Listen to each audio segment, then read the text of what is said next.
think the green policy is very important because as educators, I think we have a role in not only providing an example to young kids, but being green. It seems like from going back when I was in school, 10, 20 years ago, it was this new thought process.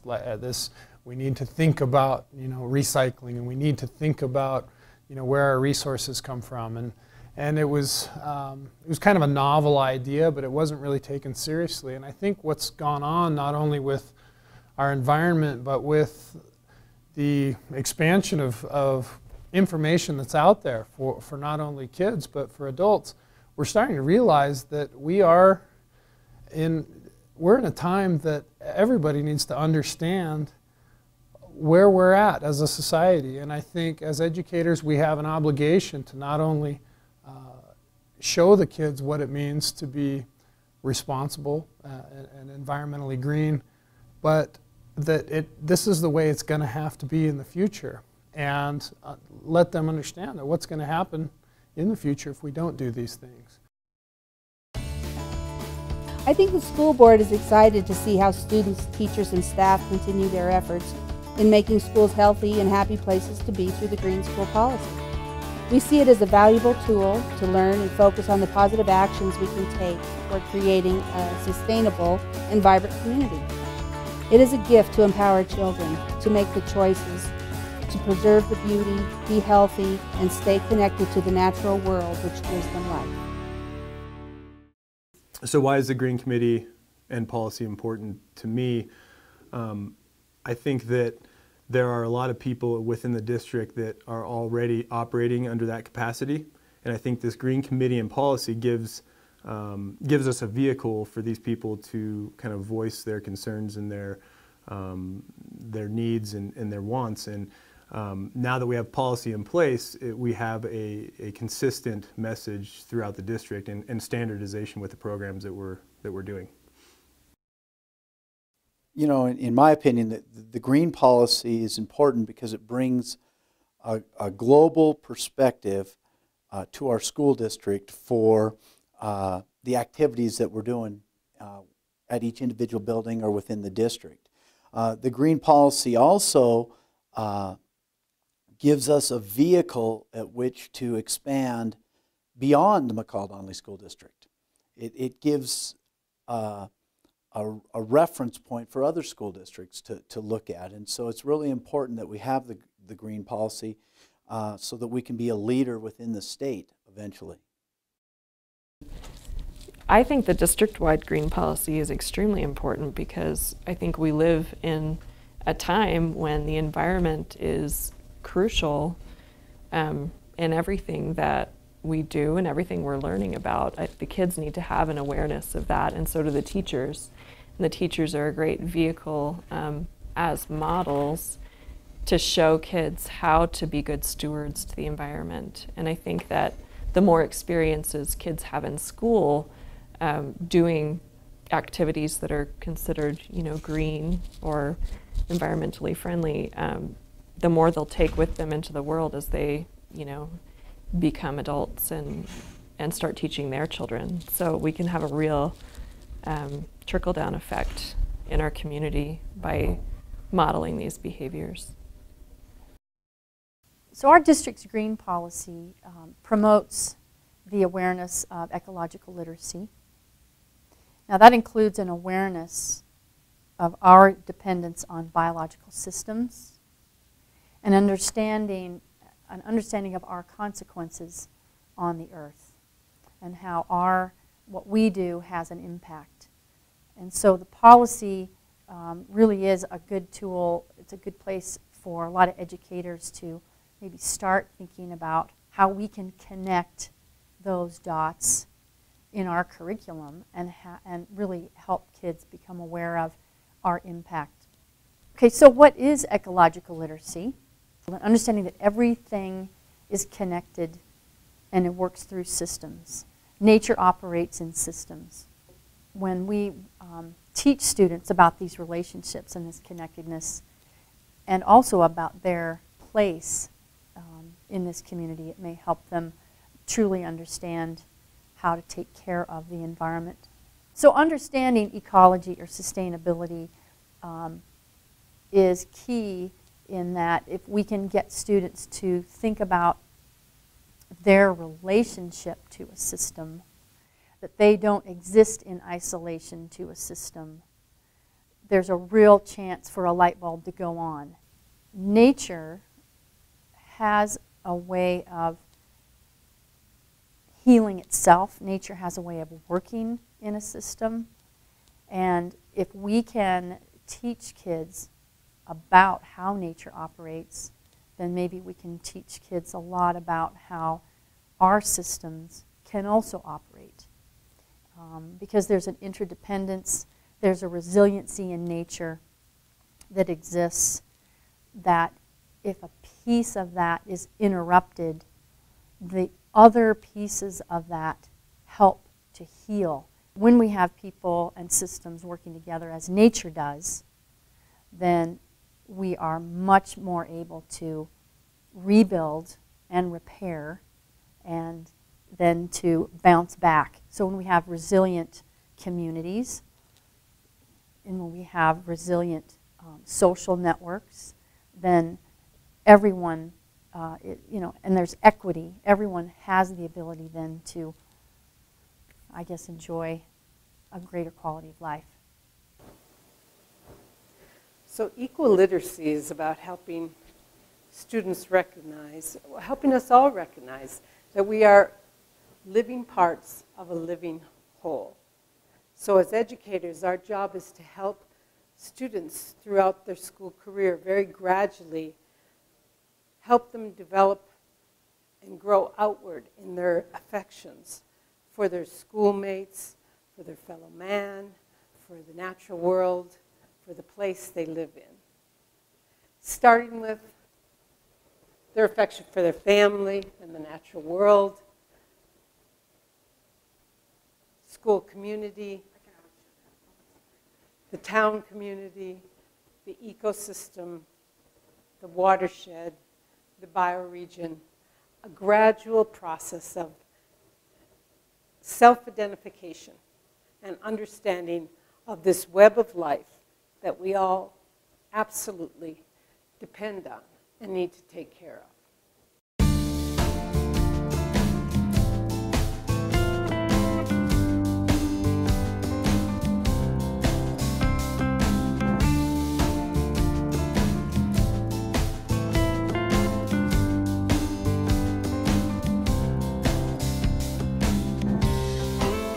In kindergarten, we planted carrots, and in first grade, we got to dig them up.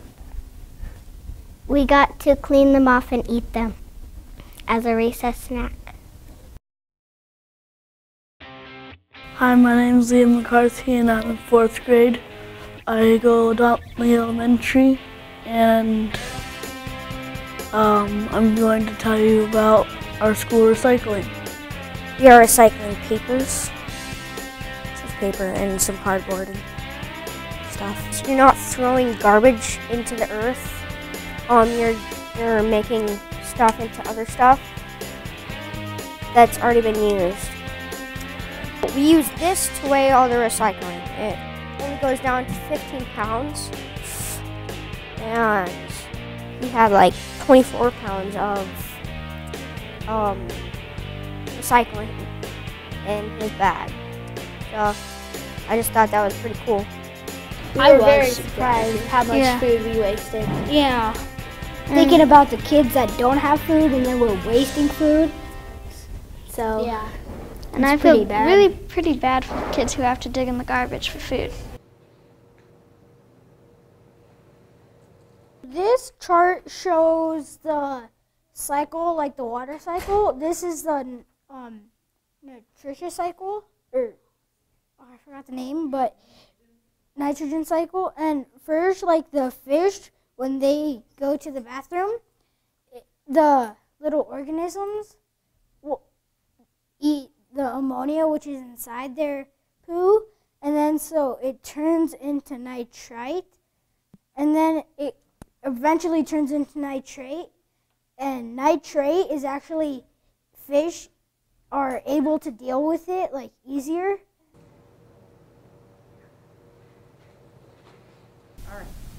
This is our model of our watershed in our hometown of McCall, Idaho. Basically, the water just drains into the Payette Lake and then runs to the North Fort Payette River. But this is where all the clean water goes. And I finally realized what pollute means. I used to think it was just a saying and that they're just like, oh, don't pollute. Well, now I realize that there's a true meaning behind that, and if we drink polluted water, we're just drinking pollutants. And it's really bad for you. Between building the fence for the chickens and actually having chickens, it's stuff that you can apply in real life, and I mean, you don't learn this in the classroom, so it's really a great experience to have had these chickens this year, and it's been a lot of fun. Mike, what do you got over there? Well, we got the eggs from our chickens, and how many? We got 2 dozen, and right now we're cooking it all up with some peppers and onions and putting cheese all over it. Nice. And slow cooked food meal. All right. What do we have over here? You guys making toast or something? We are making toast. Okay. Locally made bread. We have sausage, and it's from this small town butchering company in New Meadows called D&D. When the Pilgrims came over, they discovered a new world, you could say, and they had this new world. And one of the, I don't know, the most profound things I learned about last year in human sustainability is that we don't have a new world. This is our world, and if we don't take care of it, like, we're not going to discover a new planet. Like, the likelihood of that is so slim. And then to actually go over there and, like, take it over and just destroy another planet, it's not going to happen. So we might as well just start to take care of the place we live in right now as, like, I don't know, a bird in its nest. Like, you take care of your home. And so a kid going off to college, that's kind of still the frontier mindset. But as long as they come back and you understand where you're coming from and how you're actually linked together, like a nested system, everything is linked together. And I think that's one of the things that we've kind of lost.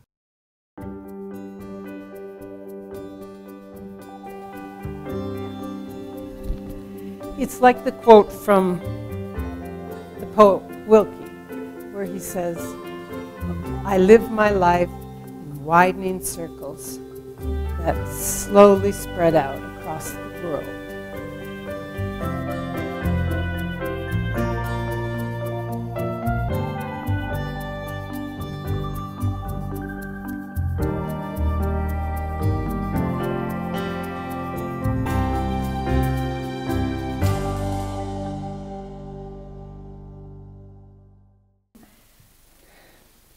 Last year, the McCall-Donnelly School District adopted a green policy. The green policy contains 4 main goals. Those goals are extremely important to not only the employees of the district, but it's also important to the whole learning community. As a school district, we would like to take a leadership role in taking care of our ecosystem. Already, some of the teachers and students have done just that. As you'll hear in this video, you'll see some of the projects that they're involved in and some of the leadership positions that teachers are taking and bringing students along and learning about our ecosystems.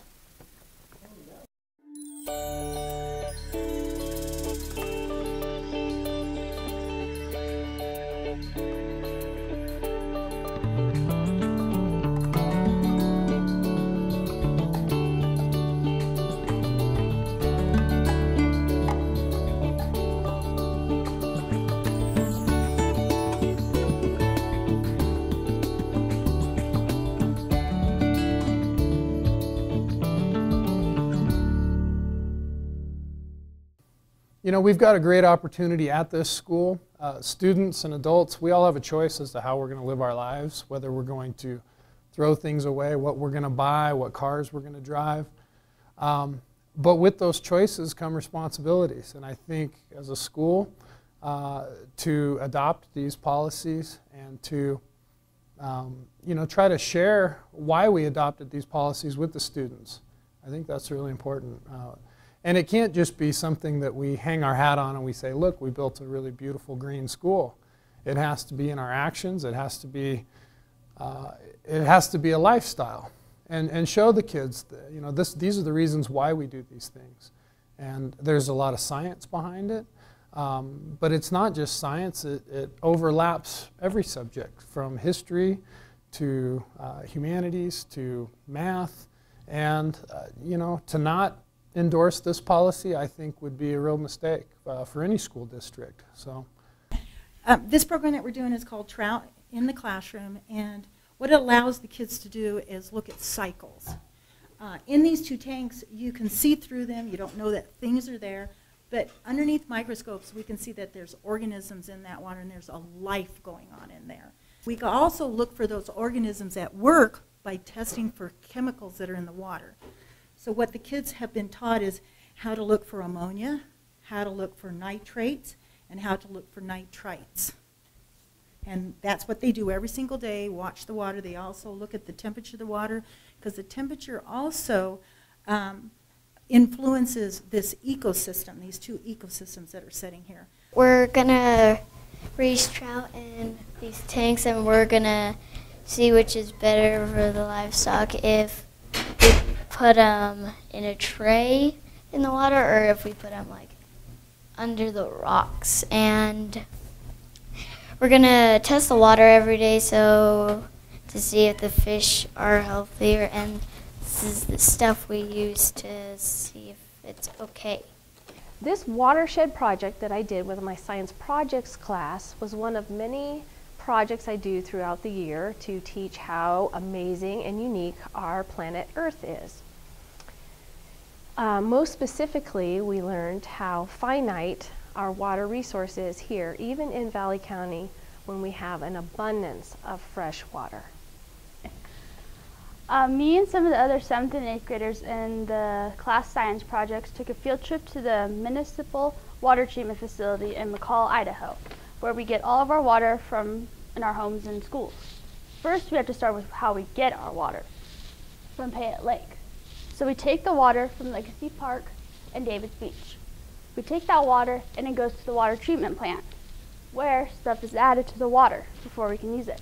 We would like to take this project and maybe go to the elementary school and show them where their water comes from, how we clean it, how much is available to them. We like to teach the younger children so they can be smarter too.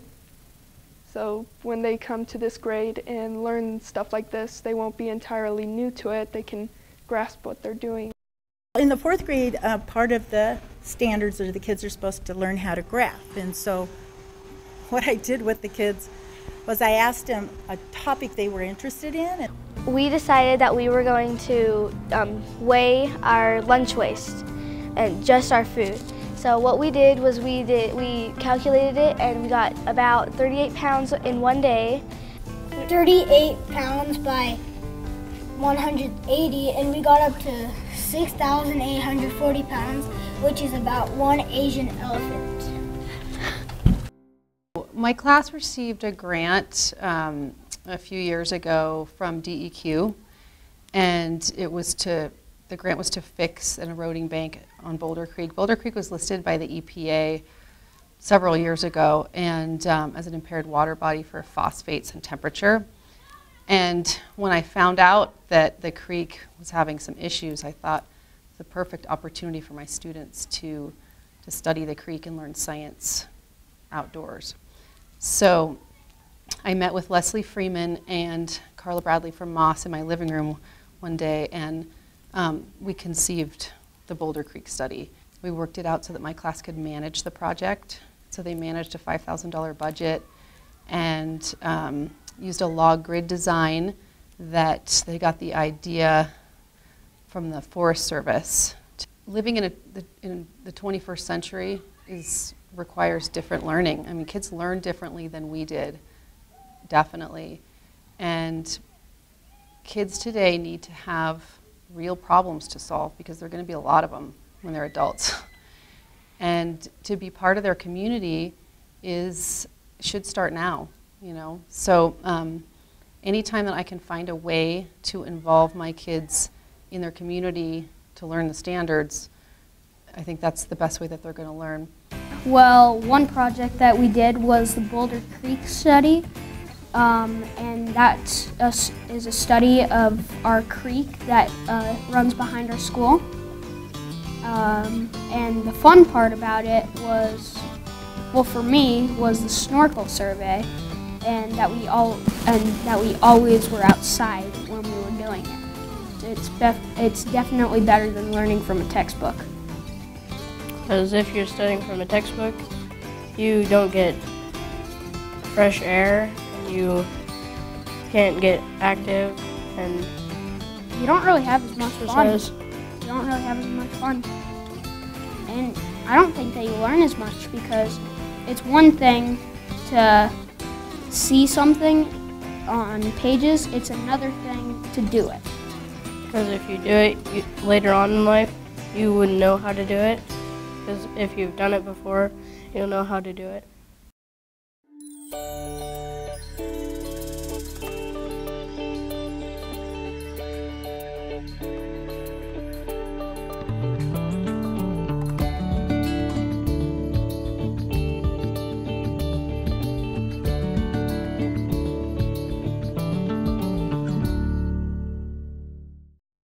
What we are trying to do now is to stop relying on the subsidies that we get from the government. And that is where the Farm to School program is going to come in, where we will know exactly where our food is coming from. So this spring, what the committee is doing is we would like to go out and see what other school districts have done. We know that Coeur d'Alene High School, Marsing High School, and then a couple schools in Boise have started this program, and we'd like to go and see what they have, how they have implemented this, and how we can implement this, and what the cost factor will be. Because we do spend a lot of money on our food service program. We spend about $100,000 a year extra in order to ensure that our students are eating properly. I think I'd seen a lot of gardening projects at different places here and in Canada and growing up, and I thought that it was a really beneficial experience for kids to be involved in gardening. And I think it's especially interesting here in this climate because it's more of a challenge and there are more factors to consider.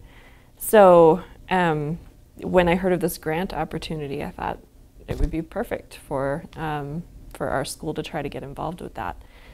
The idea is now that each grade level will have a bed, and the grade level, for example, in first grade, whatever the first graders plant, they'll harvest when they're in second grade, and so on, so that there's a learning continuum there. We each got to plant like 2 or 3 seeds. We got to stick our pointer finger down, and about halfway, and we sprinkled the seeds in, and then we got to cover it up. I think that it just sprouted roots, and then it started to grow as it got all the sun and all the water when it rained during the summer. Being a part of the remodel of the building and being a part of the new construction, there's a lot of green concepts in this building that most people really don't understand or even know that are there. And I'm very proud of that the community and the committee was able, and the school board were able to put these things in and demand that our architects draw them in and put them in place. I mean, people look around our building and say, well, there's 2 big holes out here in the ground with rocks around them. Well, those are, I know that those are bioswales, and they're designed to push the snow into in the winter, and designed with the idea with rock in them that the polluted ground, oil, water from the parking lot, sand and salt would then all filter through our rock filter and be a much cleaner discharge that would eventually, work its way back to Payette Lake. What are you having this morning, you guys? You want to open the hatch there? Whoa! And what is that? Sausage and eggs. And where are these items from? Our garden. Well, the eggs are from our local chickens. Okay. And the toast is from Sun Valley, and the sausage is from New Meadows. Okay. And how about the milk? Did you guys happen to look at the milk, where it was from? From Buell, Idaho. Yes. The umbrella behind the green policy, or the green policy, gives us an umbrella for these hidden systems. And this is what is really exciting to me. It gives us an umbrella to unmask these hidden systems for our kids.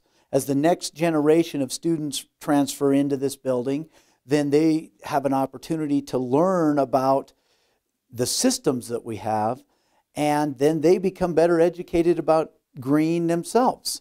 And so the building itself eventually will become part of the curriculum as they move forward. You know, right now with kids, most of the kids that are here know, because they were in the old building and they were a part of the planning and the discussions. But as we start moving into the next generation of kids that don't even know the old building, the building itself will become part of the green curriculum. It will be a teaching facility itself.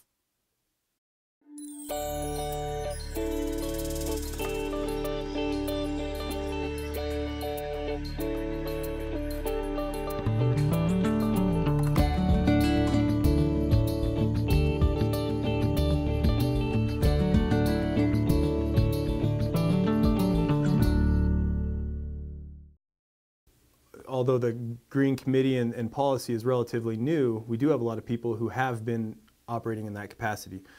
And I think over the last 5 years, the district has done a good job of sort of laying a foundation out that will allow us now to conserve resources, from direct digital controls on our heating and cooling systems to timed lighting controls, occupancy sensors, light fixture upgrades, low flow flush valves on toilets and urinals, to insulation upgrades.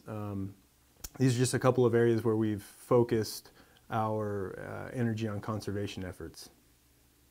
Well, I think the goal is to build on that foundation that we've put in place through the construction and remodel projects, and ultimately educate the school community and beyond, so that everybody who uses our facilities is mindful of energy consumption and also understands what their role is in conserving our precious resources. And I think we have an obligation as kind of a keeper of the tax dollars and the tax base and managing those funds. I think we have an obligation both environmentally and fiscally to make sure that we're doing everything we can to reduce our impact. The occupancy sensors are a good example of technology that can be put to good use, but at the same time it's a good example of our dependence on technology. A lot of times people use the occupancy sensor as a fail-safe so that when they leave the classroom they rely on that sensor to shut the lights off when that could be a 15-minute interval, whereas if we were just to walk out the room and shut the light off, we're saving 15 minutes of energy. And if you do that across the board, we're saving quite a bit of energy every day. If people were trained. And that's part of the education component to this policy and to the committee is make sure that people understand that, make sure people understand how to operate within the confines of the conservation procedures we've already put in place. I have no doubt that in the future we'll see significant reduction in energy use, and a lot of times people tend to look at that savings in terms of dollars, which ultimately that is the end goal for the most part, or at least a tangible goal. But because of the way utilities are metered, the price per unit fluctuates. So really, what you need to look at is that usage, and I think just from our human interaction with the facilities and with the systems, we do have a lot of room to save, which is a good thing. I mean, we have a lot of education to provide, but we have a lot of savings, and I think ultimately that turns into dollar signs in the end. Dollars aside, the important thing is that we understand we're reducing our environmental impact as well, and that we're teaching these kids and our staff and everybody who occupies our buildings in a way that they can go out and they can educate people outside of their school life. And again, that's where our impact will be significant. Take the computers, for example. I mean, we have the computers, they're timed to go off every night at 9 o'clock, or I think, or 7 o'clock, which is great, because then you get however many hours until they wake up in the morning and they come back on. So think about if every single, let's say there's 200 computers district-wide, just staff computers. If everybody just shut them off completely, that's going to be 200 times 4 extra hours that they would normally stay on. I mean, think about how much you're saving on a daily. That's why I know we'll have significant savings.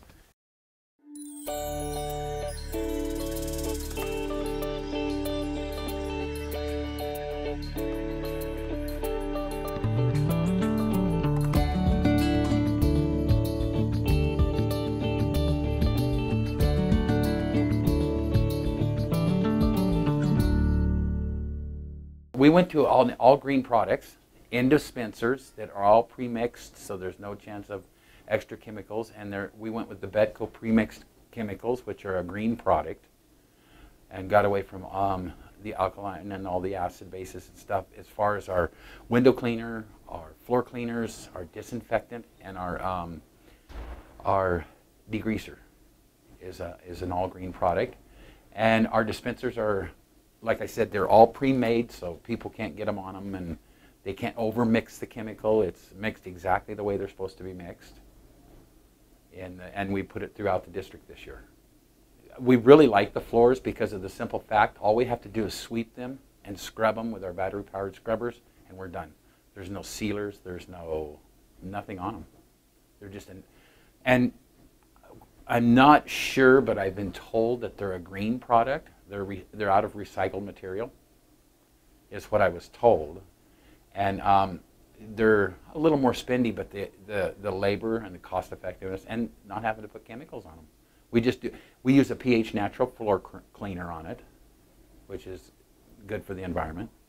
My goal would be, the first thing I need to do is I need to educate our custodial crew on what green products and how to mix things, and the way to use the products and stuff like that. I want to try to push forward and just keep eventually adding more green things, like we're using microfiber rags. A microfiber rag is made out of recycled plastics. When you're done with the microfiber rag, you can just throw it into your plastic recyclable bin. And they last 3 times as long as a regular standard cotton rag. You use no bleaches in them. You use very little cleaners to clean them with, and they will literally remove 99% of bacteria with very little chemical whatsoever. So it's it's wonderful. And so if it's non-toxic and is gentle to the environment, it's a plus for everything. And I would like to see us really push forward with the recycling and getting away from all the waste of the paper waste, and using the computers more than no paper. I'd like to see us get rid of the dumpsters, and reuse everything. It's going to be a lot of work. It really is. But I think my grandkids will be very appreciative. I like that. I think one of the biggest things we've done to minimize toxins is implemented a fresh air system with our new mechanical systems. And these new systems are basically measured by a CO2 sensor, which lets the mechanical systems know when the air within the building space that we're conditioning gets to a point that it needs to be alleviated. Once the CO2 levels hit a high limit, fresh air is introduced, and basically all the toxins and bad air is eliminated through this system.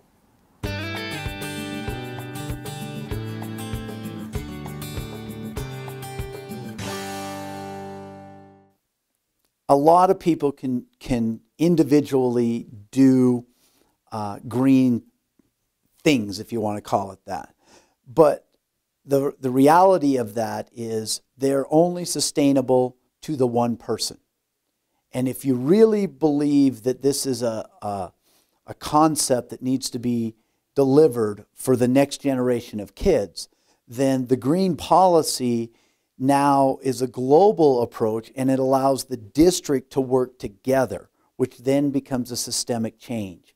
Not just one teacher in the classroom doing a great project, but now it becomes let's do things on a district-wide level, and the kids see it from year to year to year, which then, you know, becomes educated and ingrained in their being. This is what we do.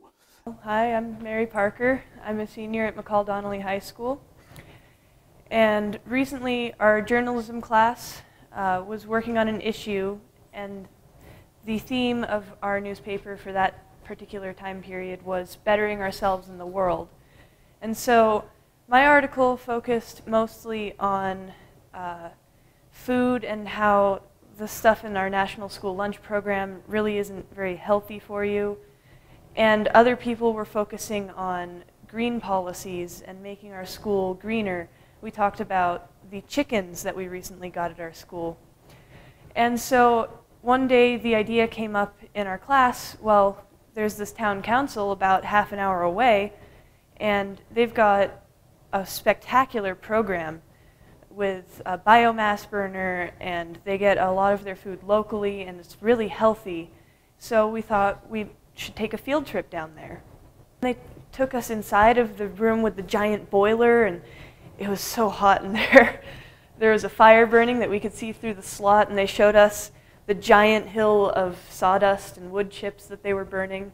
And then they showed us the warehouse right next door to the heating system, that they could cart more fuel into the burner. And they talked about how they had grants from the Forest Service, where the Forest Service provided them with the fuel for the burner, and then they would grow native plants and trees for the local forests in their greenhouses.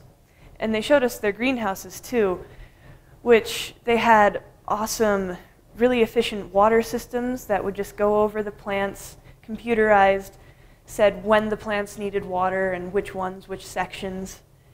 And they grew all sorts of plants, like the local ones and native ones for the Forest Service, and they grew flowers for Mother's Day and sold them to make money. They even grew vegetables, which they'd start tomatoes or things and then move them into the giant community garden. And that thing was beautiful. It was huge. It smelled amazing, especially it was late fall and they still had all these great things growing. It was green and lush and beautiful. It's like the sort of thing every school should have right next door. This is our biomass system. It heats our high school, our elementary, and our greenhouse. What happens, we get logs, and last year we got logs and we chipped it right on site. Then we put it in the bin and we heat the water with the wood chip, and the water goes out to the buildings and then heats the rooms. We have saved probably, even with a lot of issues, we have saved $25,000 to $30,000 in heating costs every year that we've had it in. We're using a renewable resource to heat the buildings. Our pollution is way less than any wood-burning stove because it burns so high. It burns all the gases out of the smoke, so it's just steam going out the stack. There's no pollutants being emitted into the atmosphere, whereas your slash piles is huge for pollutants. We have a comprehensive recycling program right now. That's being run by some of our employees, and we also wrote grants to have kids hired from the job service. And so we have 5, 6 kids that work full-time after school that work on the biomass. They also do recycling, and so we have some labor that we can use, we can tap into to get that stuff done. And so that's been a real plus too. And right now we've gone from, we're saving a couple $1,000s a year in just trash. We've had to train the staff on how to do the recycling. Not everybody was on board at first, but now that they see that the bins are everywhere, you know, and it's part of our policy that, you know, they're all with the program now. A lot of the stuff that we've done here has been through necessity because we are poor. We have to save money wherever we can. That's been a real a push here because we don't have the money. If anything we save, we can put back into instruction and things like that. So that's been real important for us to try to save that. I guess you could say that necessity is the mother of invention, and that's one of the reasons that we've come up with the things that we have, because we had to. We have to save money. We have to look for places where we can save every dime that we can. We make our own buns, and we make pizza from scratch. We do all of our meat is not processed. We're having chicken sandwiches tomorrow. We grill them, and then we bake the rest of them. We'll be making buns for our grilled sandwiches, and everything. Your meat? Our meat is from Council Valley Market here. We don't get commodities meat at all, and the fat is way less. The kids love it. We put it in our burritos. We put it in our spaghetti. We make all kinds of things from our hamburger, our tacos. We had tacos yesterday, so good stuff. So you don't throw any food away? No, we don't. We use buckets, and we put all of the milk and the excess food that we have there, and we have a local farmer that comes and picks it up and feeds it to us hogs, and we switch out buckets every day, and our garbage is less. For the cartons are not recyclable, so we switched over to the cups, and the milk is, the kids like the milk. The kids in the classroom have all been trained that there's specific places for everything that goes away. Everything used to just go in the trash, but now there's bins in each classroom for mixed waste, white paper, and then other things that get sorted later.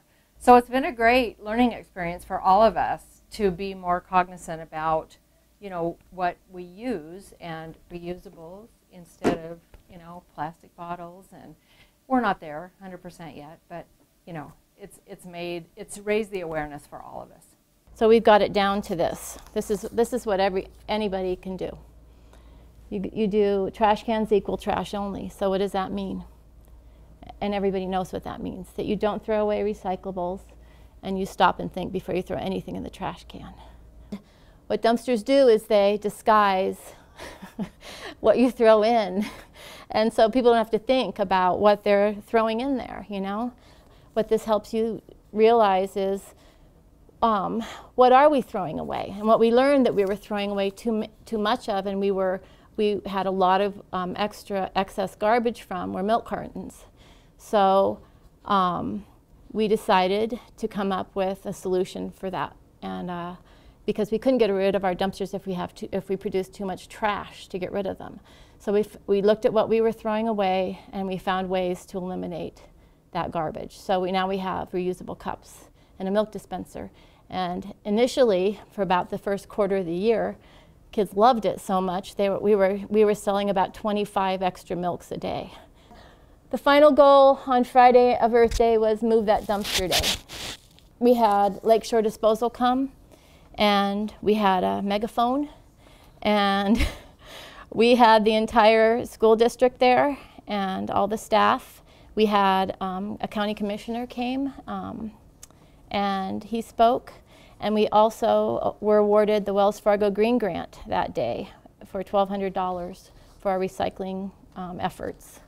And we also, Lakeshore brought a truck that picked up the dumpster, and we yelled, "Move that dumpster," and they drove off with it. So that was very exciting, actually, because that started a whole process of everybody having to rethink what they're going to throw away, because all we have now are 2 of the tall green trash cans.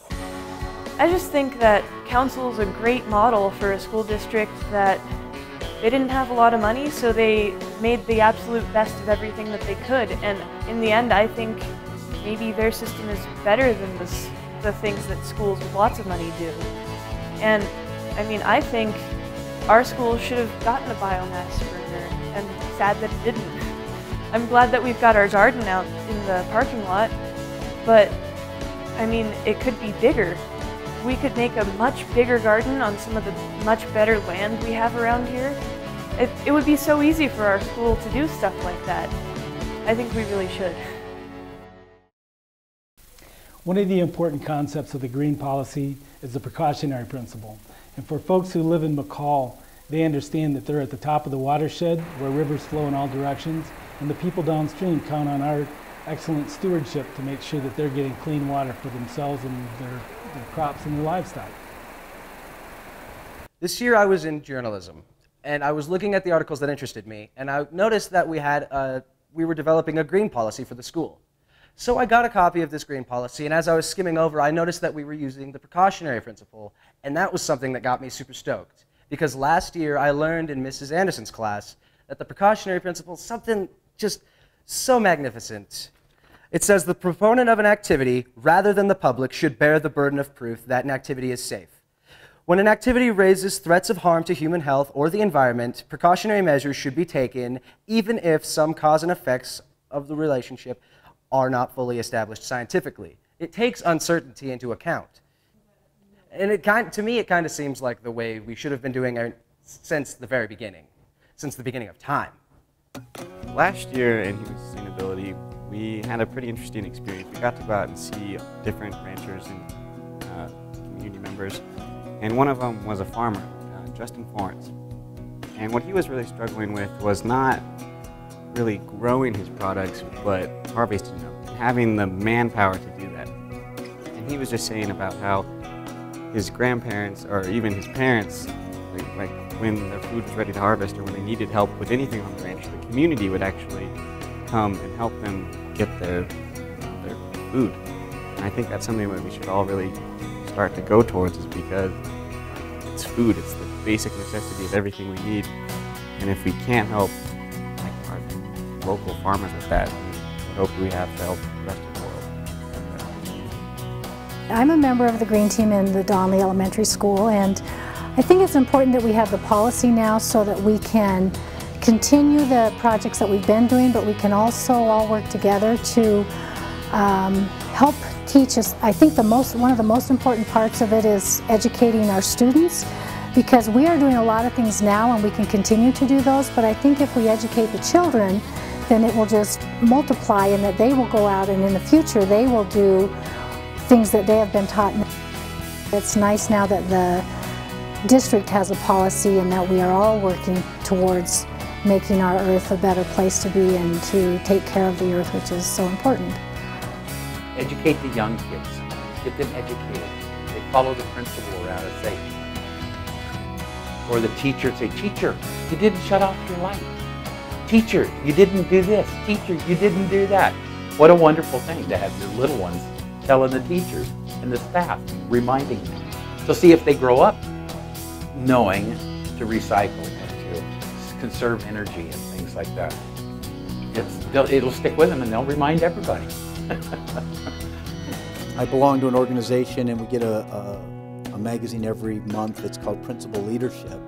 And the December issue of Principal Leadership says Green Schools on it. And so as I opened it up and started reading the articles that were in there, and it's an entire leadership magazine for principals based on these are the things that schools are doing, it was clear that we're on the right track for as a national movement in terms of the green schools engagement of students. The biggest thing is that, leading by example. I really think that we owe it to the kids to show them why we do these things. And yes, they do have a choice, but in the future we may not. So.